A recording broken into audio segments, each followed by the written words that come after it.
Hello friends, myself Aniket. I welcome you all in today's session. Now we are going to learn the important topic, that is transaction and concurrency. So this is a important topic. The questions on this topic have been asked many times in GATE, NET as well as NIC. So let's understand this topic, what is transaction and what is concurrency. Okay. Now in databases you can understand there are multiple users and multiple users want to update the data. They want to interact with database. So there are mainly two operations. Let's understand what are the two operations. One operation is called read operation and another operation is called write operation. Okay. So the difference between read and write is, read, multiple users without any protocol, they can read the data from the database. Let's say read A, they will not have any problem. But problem arises when multiple users, they want to update the data, they want to perform the write operation. Then the problem arises, and then we need some protocol to avoid inconsistency of data. Okay. Now through example I can tell you, let's say there are multiple transactions called transaction T1, T2 and T3.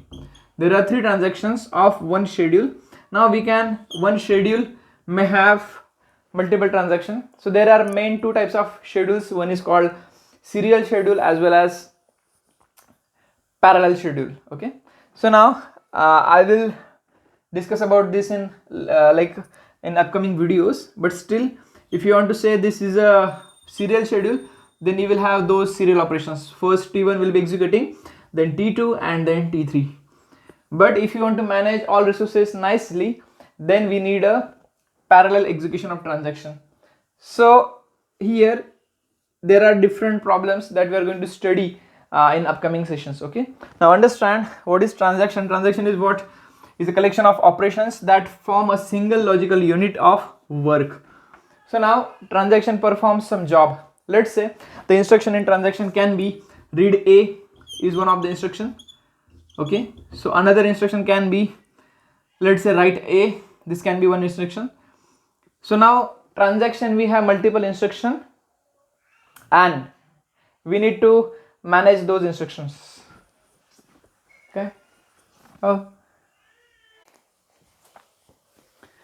There are some problems with database systems. So first problem is called inconsistency. We will see with the help of example. Another problem is interference from other transactions. The data is not, you can say, consistent because it is being affected by other transactions or trying to write the data without having knowledge of previous transactions. Okay.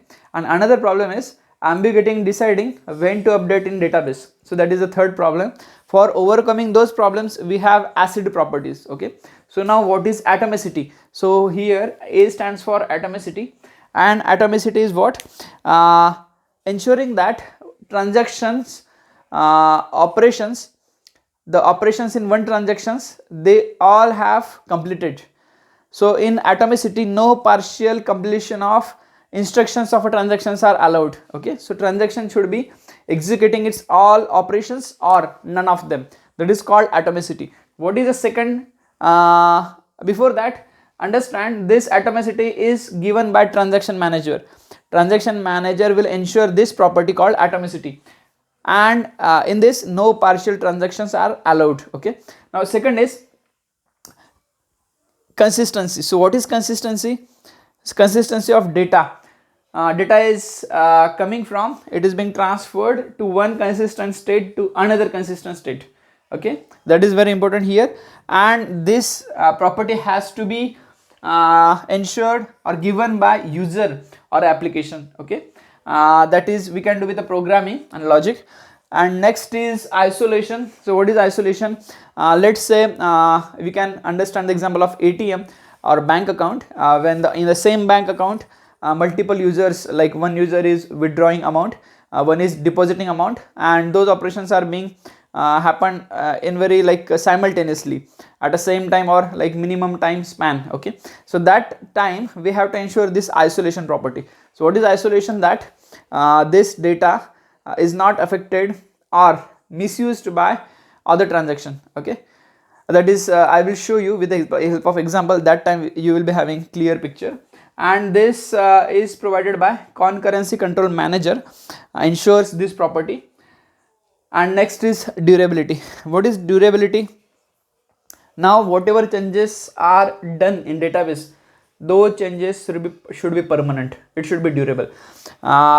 Nobody can like modify the committed value. Okay, so that is called durability, and this is ensured by recovery manager. The changes in durability should be permanent.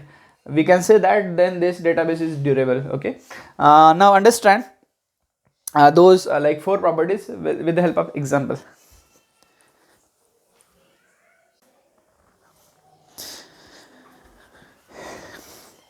Now we will learn what is inconsistency with the help of example. Okay, now understand, schedule is a concept where it have multiple transactions. Okay, now let's say this is schedule S1 and it will have multiple transactions, let's say T1, T2 and T3. Okay, now there are 2 types of execution, one is serial and parallel.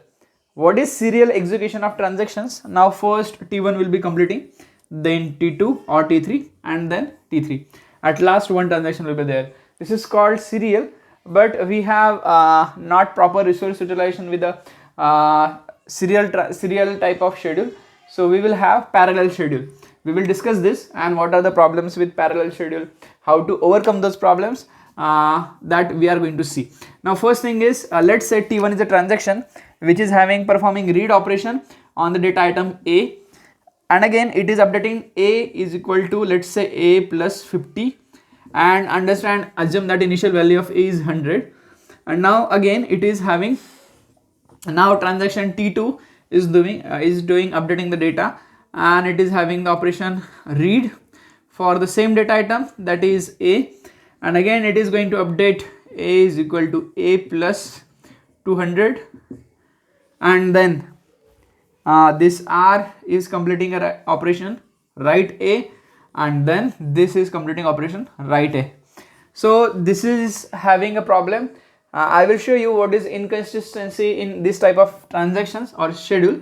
What is happening here? So read A, value of A is now 100, and this operation says that value of A is updated to 150, and again this T2 is doing read operation.